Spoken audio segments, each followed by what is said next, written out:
सभामुख महोदय, के हामीसँग यति धेरै जेल छन् जहाँ सामाजिक सञ्जाल नियन्त्रण विधेयक पछिका कसुरदारहरू राख्न सकियोस्? सरकार खुद्रे कुरामा लाखौं करोडौं जरिवानाको मेन्यु ल्याउँदैछ। नागरिकलाई तपाईँ बढ्ता बोल्दै हुनुहुन्छ भन्दै धम्क्याइरहेको छ। तर झुटो आश्वासन दिने, भ्रम फैलाउने, असम्भव वाचा गर्नेहरू चाहिँ उन्मुक्त।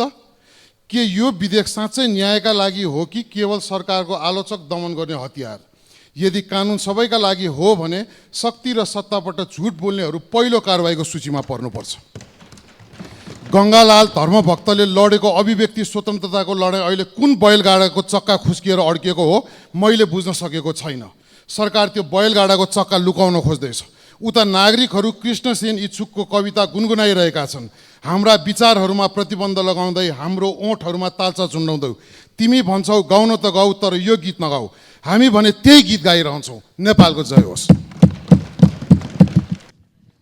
सम्माननीय सभामुख महोदय, शक्तिको दुरुपयोग सत्ता र कुर्सीमा पुगेपछि कसरी हुँदो रहेछ भन्ने कुरा सत्येन्द्र र न्याय रौनियारको घटनाले छर्लङ्ग हुन्छ।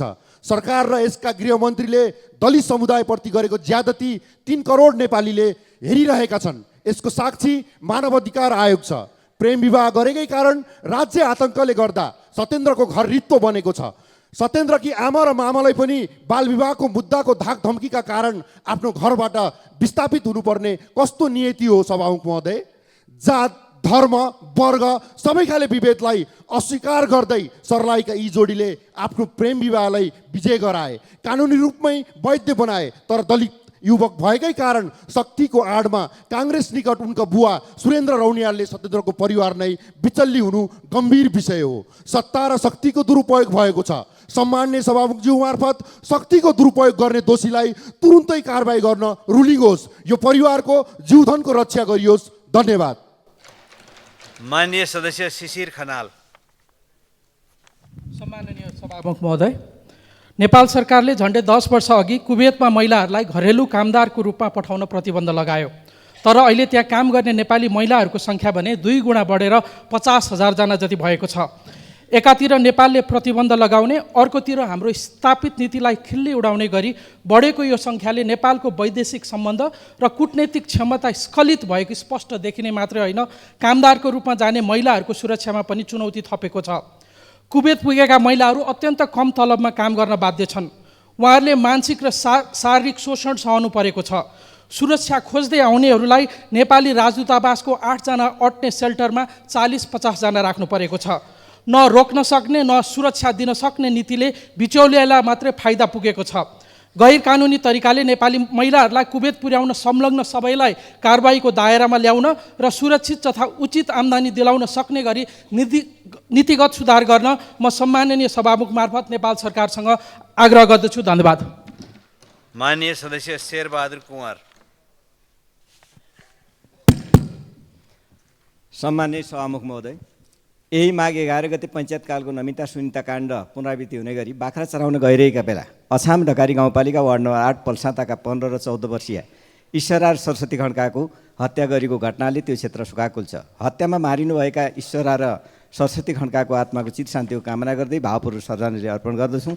शोकाकुल परिवारजनमा संविधान व्यक्त गर्दछौँ र हत्याराहरूलाई अझैसम्मको सजाय होस् भन्ने माग गर्दछौँ। एकातिर बेरोजगारी समस्याका कारण युवाहरू दिनादिन विदेशिँदैछन् भने अर्कोतिर भएका सामान्य रोजगारीमा रहेका श्रमिकहरू बिना कारण निकालिँदैछन्। पशुपति विकास क्षेत्रको सरसफाइमा काम गर्ने 37 श्रमिकहरूलाई पौष 1 गते कामबाट निकालियो। सरकारसँग हारगुहार गर्दा पनि उनीहरूका कुरा नसुनेपछि उनीहरूले भक्तपुर श्रम अदालत गुहारे। अदालतले पौष 5 गते यथास्थानमा बहाली गर्नु भन्ने आदेश दिँदा पनि सुनवाई नभएपछि उनीहरू 57 दिनदेखि आन्दोलनमा छन्। सुनिँदैछ, भित्रभित्र आफ्ना मान्छे राखिँदैछ। राज्य सबैको हो। ती मजदुरहरूलाई पुनर्बहाली गरियोस्। धन्यवाद। माननीय सदस्य शोभा ग्यावाली। माननीय सदस्य ज्ञानबहादुर शाही। सम्माननीय सभामुख महोदय, विधिको शासनमा एउटा कुरा हुन्छ, सत्ता जहिले पनि सरकार चाहिँ सत्ता पक्षको हो, संसद चाहिँ प्रतिपक्षको हो। भर्खरै सम्माननीय सभामुख महोदय, अहिले प्रतिपक्षमा रहेको रासपाका प्रमुख सचेतक सन्तोष परिवारले यो भैरवा सर्लाहीको बथरामा नेवार रौनियार र सत्येन्द्र रामको विवाह जसमा जसरी गृहमन्त्रीले उमेर पुगेका मान्छेहरूलाई जसरी प्रहरीले पक्राउ गर्यो त्यो विषयवस्तु उठ्दै गर्दा संसदमा बोल्न आधा दिएर माइक काटिन्छ। यो विधिको शासनमा यस्तो हुँदैन सम्माननीय सभामुख महोदय। सभामुखलाई म अनुरोध गर्न चाहन्छु, अपिल गर्न चाहन्छु, संसद जहिले पनि प्रतिपक्षको, त्यही भएर गृहमन्त्रीलाई यो संसदमा उभिएर यसको जवाब माग गर्नका लागि तपाईँ हाम्रो अभिभावक हो, त्यो कुर्सीबाट रुलिङ गरिदिनुहोस् सम्माननीय सभामुख। होइन भने भोलि हतियार उठेर मान्छे दिनाडै मारिन खोजियो भने यसको जवाब कसले दिन्छ? त्यो भएर सम्माननीय सभामुख महोदय, सत्ता कसको हो? सरकार सत्तापक्षको हो, संसद प्रतिपक्षको हो।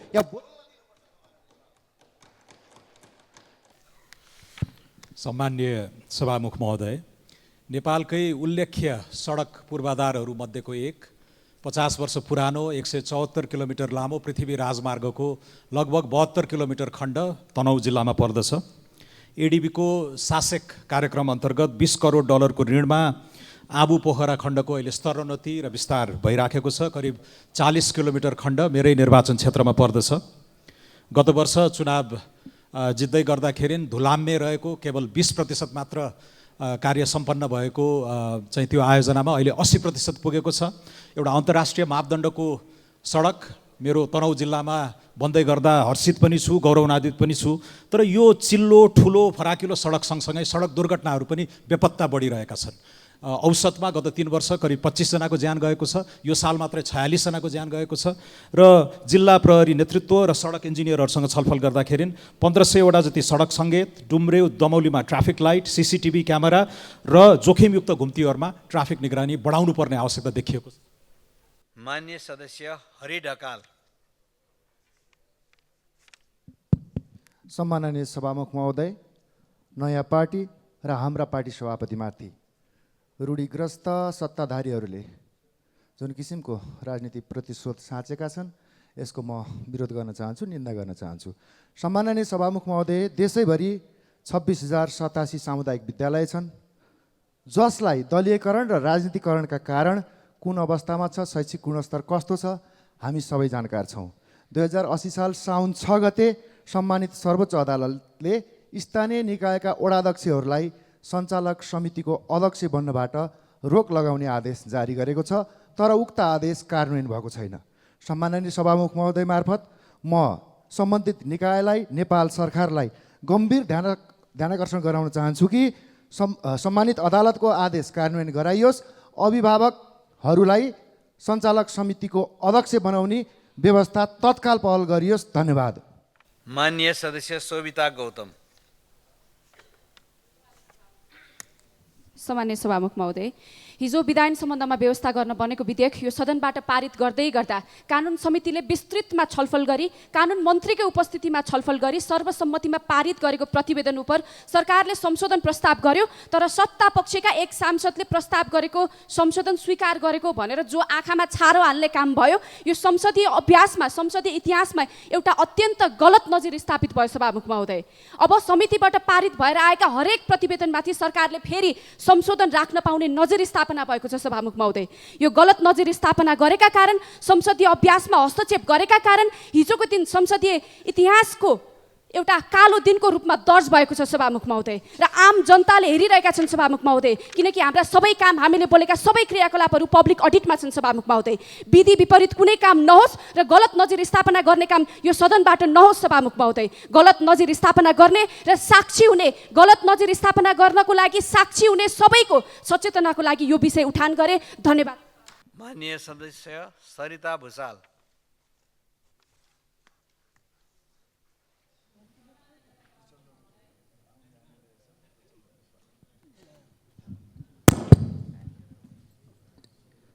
सम्माननीय सभामुख महोदय, तराई मधेसको लाइफलाइन र वैकल्पिक लोकमार्गको रूपमा परिचित हुलाकी मार्ग निर्माण कम्पनीको लापरवाही र सुस्त गतिका कारण समयमा सम्पन्न हुन नसक्दा नागरिकहरूले ठुलो शास्ति भोग्नु परेको छ। राष्ट्रिय गौरवको आयोजना अन्तर्गत पर्ने परासी त्रिवेणी सडकलाई विभिन्न उपखण्डमा विभाजन गरी ठेक्का सम्झौता भए पनि पटक पटक म्याद थप्दा समेत हालसम्म काम सम्पन्न हुन सकेको छैन। सभामुख महोदय, अझ दुःख लाग्दो कुरा त के भने 2076 सालमा सम्झौता भएको नारायणचोक बेलाटारी उपखण्डको करिब 9 किलोमिटर सडक जम्मा 40% भौतिक प्रगति भएको छ।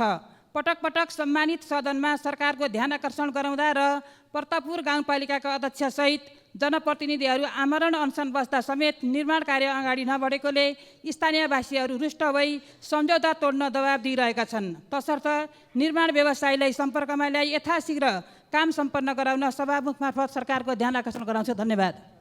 माननीय सदस्य डाक्टर स्वर्णिम वाग्ले। माननीय सदस्य ज्ञानु बस्नेत सुवेदी। सम्माननीय सभामुख महोदय, सामन्ती निरङ्कुशताको विरुद्ध जनताले सचेततापूर्वक क्रान्तिको थालनी गरेको फागुन 1 आउन 3 दिन मात्र बाँकी छ।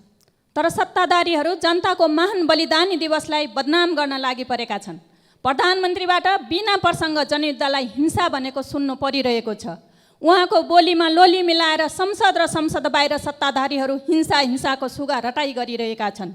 युद्ध विराम, विराट शान्ति सम्झौता, अन्तरिम संविधान र नयाँ संविधानमा जनयुद्ध र योसँग आएको परिवर्तनलाई संस्थागत गर्दै बहसको समापन भइसक्दा पनि प्रधानमन्त्री र उहाँका सहकर्मीहरूबाट पश्चगामी बहस उठ्नु विडम्बनापूर्ण छ। म जनयुद्धको एउटा सिपाहीको नाताले र म जस्ता लाखौँ कार्यकर्ता र पहलकर्ताहरूको तर्फबाट जनताको महान पहलकदमीका विरुद्ध आएका अभिव्यक्तिहरूप्रति खेद व्यक्त गर्दछु र भन्छु र भनिरहनेछु, महान जनयुद्ध जिन्दाबाद जिन्दाबाद। लाल सलाम। माननीय सदस्य ज्ञानेन्द्र बहादुर कार्की। सम्माननीय सभामुख महोदय, नाम उच्चारण गर्दाखेरि ध्यान दिनका निमित्त म सभामुख महोदयलाई हार्दिक आग्रह गर्न चाहन्छु। सुनसरी जिल्ला खाद्य भण्डारको रूपमा पनि परिचित छ। मोरङ सुनसरी सिँचाइ आयोजनाबाट त्यहाँका कृषकहरूले लामो समयदेखि सिँचाइ सुविधा लिइरहेका छन्। तर अहिले आएर मूल नहर र शाखा नहरहरूको समुचित आर्थिक अभावका कारणले समुचित मर्मत र स्तर उन्नति नहुँदा कृषकहरू मार्कामा परेका छन् र म सम्माननीय सभामुख मार्फत अर्थमन्त्रीलाई आगामी बजेटमा पर्याप्त रूपमा त्यो क्षेत्रको कृषकहरूको उद्यमशीलतालाई ध्यानमा राखेर ती मोरङ सिँचाइको मूल नहर र शाखा नहरलाई पर्याप्त बजेट विनियोजन गर्नका निमित्त आग्रह गर्न चाहन्छु। धन्यवाद।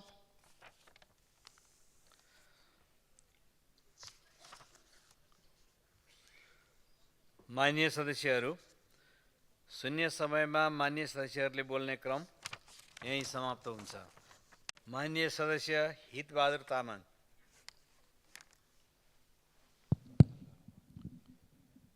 सम्माननीय सभामुख महोदय, नुवाकोट आदर्श बहुमुखी क्याम्पसमा त्रिवीबाट स्वीकृत विधान बिना नै नियुक्ति लगायतका अनियमितता गरेको भनी क्याम्पसको संस्थापक अध्यक्ष 90 वर्षीय वसन्तलाल श्रेष्ठ लगायतकाले त्रिवी प्रशासनमा बारम्बारको उजुरी गर्नुभएपछि त्रिवी सभा तथा कार्यकारी परिषदको सचिवालयले मिति 074 चैत्रको त्रिवी निर्देशनालयको सूचना बमोजिम नयाँ विधान बनाई स्वीकृतिको लागि पेश नगरेकोले यथाशीघ्र विधान बनाई पेश गर्न 076 सालको फागुनमा 077 सालको असारमा क्याम्पस सञ्चालक समितिलाई निर्देशन दिए पनि हालसम्म विधान बिना नै कार्य सञ्चालन गर्दै आएको बुझिएकोले यो के कारणले भएको, यो कसको दबावमा कसको आडमा भएको हो, यस सम्बन्धमा म त्रिवी प्रशासनको गम्भीर ध्यानाकर्षण गराउन चाहन्छु। हस्त धन्यवाद। माननीय सदस्य हितराज पाण्डे। सम्मानीय सभामुखज्यू, मध्य पहाडी लोकमार्ग अन्तर्गत गोर्खा जिल्लाको पालुन्टार नगरपालिकाको 7 बाटोदेखि ठाँटी पोखरीसम्मको सडक खण्ड निर्माणको काम धेरै वर्ष भयो अलपत्र भएर जनताले अत्यन्त दुःख बेहोर्नु परेको छ। त्यस खण्डको सडक निर्माण आगामी वर्षायाम अघि नै सकेर कालोपत्रे सहितको काम सम्पन्न गर्न सरकारको सम्बन्धित मन्त्रालयको गम्भीर ध्यान आकर्षण गराउँदछु। हिजो माघ 27 गते यो सभामा हाम्रो प्रतिनिधि सभाको यतिन्जेलको अभ्यास र प्रक्रिया मिचेर विधान विधेयक 2081 सम्बन्धित समितिका माननीय सदस्यहरूले र प्रतिपक्षी दलहरूले राखेको भनाइलाई र सर्वसम्मत रूपमा पारित भएर आएको समितिको प्रतिवेदनलाई पुरै व्यवस्था गरी सङ्ख्याको बलमा यो विधेयक पारित गरेर समितिलाई र सिङ्गो संसदलाई कमजोर बनाइएको छ। यसको म विरोध गर्दछु। सरकारको प्रक्रिया र अभ्यास समेत मिच्ने व्यवहारप्रति सजग र सतर्क रहन, कानुन निर्माणको गहनतम पाटोलाई विचार गरी विधि, प्रक्रिया, अभ्यास जस्ता विषयमा गम्भीर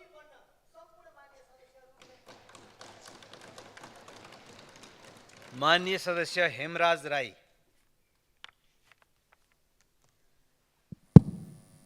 सम्माननीय सभामुख महोदय, कानुन निर्माण गर्ने विषय जति महत्त्वको हुन्छ त्यसको कार्यान्वयनको विषय पनि त्यत्तिकै महत्त्व हुन्छ। तर कानुनमा समावेश भएका व्यवस्था गरिएका कतिपय संरचना निर्माण नगरिँदा कानुन कार्यान्वयन नभइरहेको दुःखद अवस्था हामी पाउँदछौँ। यस्तो अवस्थाको अन्त्य हुनु आवश्यक छ।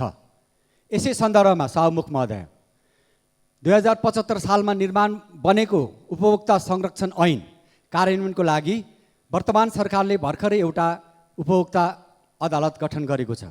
यो स्वागत योग्य कुरा हो। तर यस अदालतको कार्यक्षेत्र काठमाडौँ उपत्यकाको 3वटा जिल्ला मात्रै हो। त्यसैले उपभोक्ता संरक्षण ऐन कार्यान्वयनमा देशैभर कार्यान्वयन गर्नको लागि आवश्यक पर्ने उपभोक्ता अदालतको गठन गर्न र यस ऐनले व्यवस्था गरेको उपभोक्ता संरक्षण परिषद गठन गर्न म सभामुख महोदय मार्फत सरकारको ध्यान आकर्षण गर्न चाहन्छु। धन्यवाद।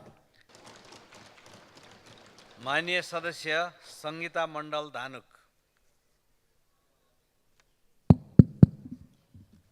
सम्माननीय सभामुख महोदय, जिल्ला महोत्तरी क्षेत्र नम्बर 4 सोनमा गाउँमा केही दिन अगाडि स्वर्गीय गोकुल यादवका छोरा नरेन्द्र यादवको मृत अवस्थामा गाउँखेतमा फालिएको अवस्थामा परिवारजनले भेटेका थिए।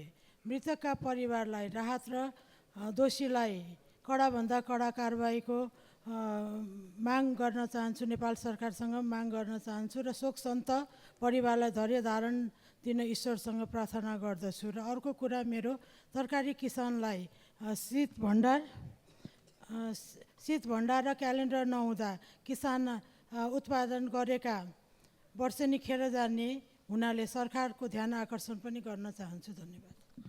माननीय सदस्य सञ्जय कुमार गौतम।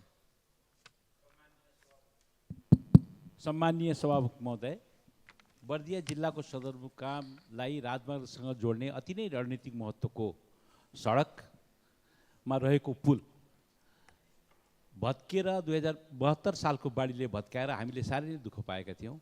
यो अभियानलाई सञ्चालन गर्नलाई मैले धेरैपल्ट 9 वर्षदेखि अथक प्रयास गरेँ। अहिले आएर नेपाल सरकारले पुल निर्माणका लागि 1 अरब 1 करोड 29 लाख रुपियाँको बजेट सुनिश्चितता गरेर निर्माण प्रक्रियालाई अगाडि बढाएकोमा नेपाल सरकारप्रति हार्दिक धन्यवाद र आभार व्यक्त गर्न चाहन्छु। र मेरो यो अथक 9 वर्षको अभियानमा मलाई सहयोग गर्नुहुने, साथ दिनुहुने सम्पूर्ण बर्दियावासी जनता र आदरणीय सांसदज्यूहरूप्रति हार्दिक कृतज्ञता व्यक्त गर्दछु र नेपाल सरकारलाई तत्काल यसको निर्माण प्रक्रिया सुरु गर्नका लागि ठेका बन्दोबस्तीको व्यवस्था तत्काल अगाडि बढाउन पनि आग्रह गर्न चाहन्छु। धन्यवाद। माननीय सदस्य हर्कमाया विश्वकर्मा।